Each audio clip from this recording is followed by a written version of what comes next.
नमस्कार।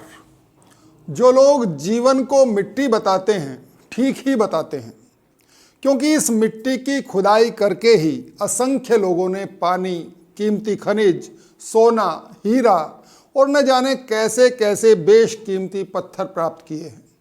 जिसने जितनी गहरी खुदाई की उसने उतनी ही कीमती चीजें इस मिट्टी से पाई, जबकि खुदाई न करने वालों के लिए ये मिट्टी हमेशा कपड़े गंदा करने वाले ही साबित हुई। आइए एक कहानी के माध्यम से इसे समझने का प्रयास करते हैं। एक बार जीवन से निराश एक व्यक्ति अकेला बैठा कुछ सोच रहा था। अचानक उसके पास भगवान प्रकट हुए। भगवान को अपने समक्ष देख उस व्यक्ति ने पूछा, क्यों दिया मुझे ये व्यर्थ का जीवन जिसका कोई मूल्य ही नहीं है? मेरी जिंदगी में कुछ भी तो सार नहीं है। अब मैं निराश हो चुका हूं। आप ही बताएं कि इस व्यर्थ जीवन का मूल्य क्या है? भगवान ने उस व्यक्ति को एक लाल रंग का चमकदार पत्थर दिया और कहा, जाओ पहले इस पत्थर की कीमत का पता करके मुझे बताओ। उसके बाद तुम्हें अपनी जिंदगी की कीमत का खुद पता चल जाएगा। लेकिन ध्यान रहे, इस पत्थर को बेचना नहीं है। वो व्यक्ति उस लाल चमकदार पत्थर को लेकर सबसे पहले एक फल वाले के पास गया और पूछा, भाई इस पत्थर की कीमत क्या हो सकती है? फल वाले ने पत्थर को ध्यान से देखा। पत्थर बहुत खूबसूरत था। उसने कहा, मैं तुम्हें इसके बदले 10 सेब दे सकता हूं, यदि तुम मुझे दे दो। उस व्यक्ति ने कहा कि नहीं, मैं ये पत्थर बेच नहीं सकता। फिर वो एक सब्जी वाले के पास गया और उससे पूछा कि इस लाल पत्थर का क्या मूल्य हो सकता है?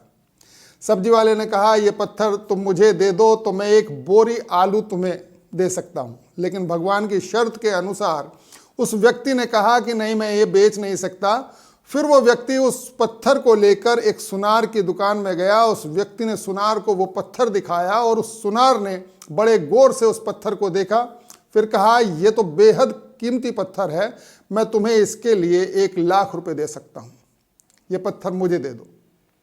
उस व्यक्ति ने सुनार से माफी मांगी और कहा कि ये पत्थर मैं बेच नहीं सकता।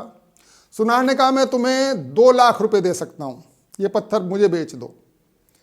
सुनार के ऐसे एकदम रेट डबल करने पर वो व्यक्ति चौंका, लेकिन सुनार को मना कर वो आगे बढ़ गया। आगे जोहरियों की दुकानें थी। उसने एक जोहरी को अपना पत्थर दिखाकर उसकी कीमत जाननी चाहिए। हीरे के व्यापारी ने उस लाल चमकदार पत्थर को पूरे 10 मिनट तक देखा और फिर एक मलमल का कपड़ा लिया, उस पत्थर को उस पर रख दिया। फिर उस व्यापारी ने अपना सर उस पत्थर पर लगाकर माथा टेका और कहा, तुम्हें ये कहाँ से मिला? ये इस दुनिया का सबसे अनमोल रत्न है।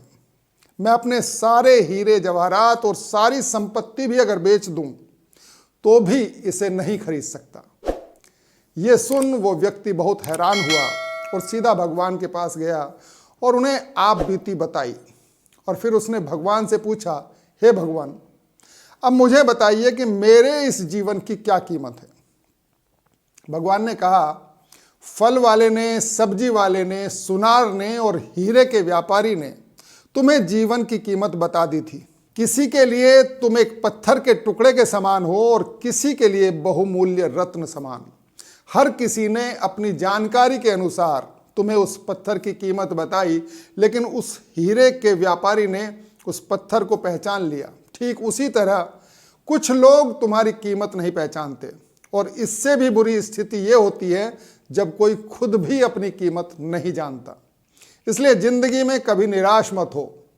इस दुनिया में हर मनुष्य के पास कोई ना कोई ऐसा हुनर होता है जो सही वक्त पर निखर कर सामने आता है, लेकिन उसके लिए लगातार परिश्रम और असीमित धैर्य की जरूरत होती है। ईश्वर द्वारा दी गई इस सीख ने उस व्यक्ति में ऐसे आमूल चूल परिवर्तन किए कि वह जल्द ही एक सुखी और सफल इंसान बन गया। कहानी आपको कैसी लगी अवश्य बताइएगा, और अभी तक चैनल को सब्सक्राइब न किया हो तो वीडियो को लाइक और चैनल को सब्सक्राइब अवश्य कर दीजिएगा। जल्द ही फिर मिलेंगे, तब तक के लिए अलविदा, नमस्कार।